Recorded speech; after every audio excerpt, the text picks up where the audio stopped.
Recently unofficial phone বন্ধ নিয়ে ঘোষণা দেওয়ার পরেই মানুষের মাঝখানে সব থেকে একটা বড় ভুল ধারণা ক্রিয়েট হয়েছে, সেটা হচ্ছে আমার হাতের আনঅফিসিয়াল স্মার্টফোনটি কি আগামী 16 ডিসেম্বরে বন্ধ হয়ে যাচ্ছে কিনা। দেখুন, এখানে আমি আপনাদেরকে সর্বপ্রথমে যেটা ক্লিয়ার করে দিতে চাই, বন্ধ করা একটা জিনিস এবং খুলতে না দেওয়া আরেকটা জিনিস। বিষয়টা হয়েছে এইটাই যে খুলতে দিবে না, কিন্তু সবাই এখানে মনে করছে বন্ধ করে দিবে। আসলে আমি আপনাদেরকে একটা ক্লিয়ার কনসেপ্ট দিয়ে দিই যে আগামী 16 ডিসেম্বর এই যে প্রক্রিয়াটা, এটা যদি কার্যকর হয় তাহলে তারপর থেকে যে আনঅফিসিয়াল ফোনগুলো বাংলাদেশে আসবে বা মানুষ ব্যবহার করতে চাইবে সেইগুলোতে সিম নেটওয়ার্ক থাকবে না।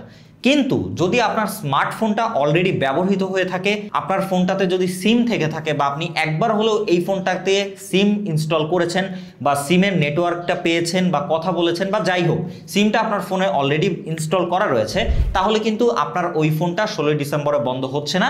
সেক্ষেত্রে আপনার ফোনটা অটোমেটিকলি বিটিআরসি ডাটাবেজে রেজিস্টার্ড হয়ে যাবে। তার মানে আপনাদের বিষয়টা এখানে দাঁড়িয়েছে যে আনঅফিসিয়াল ফোন বন্ধ করছে না, কিন্তু 16 ডিসেম্বরের পর কার্যকর এই সিস্টেমটা হলে এরপরে কেউ আনঅফিসিয়াল ফোন নতুন করে কিনে ব্যবহার করতে পারবেন না।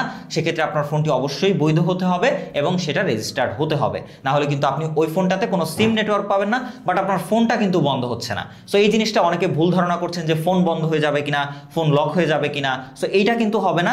যদি অলরেডি আপনার ফোনটা সিম ভরা থাকে তাহলে ওই ফোনটা অটোমেটিক ডাটাবেজে রেজিস্টার্ড হয়ে যাবে 16 ডিসেম্বরের আগে।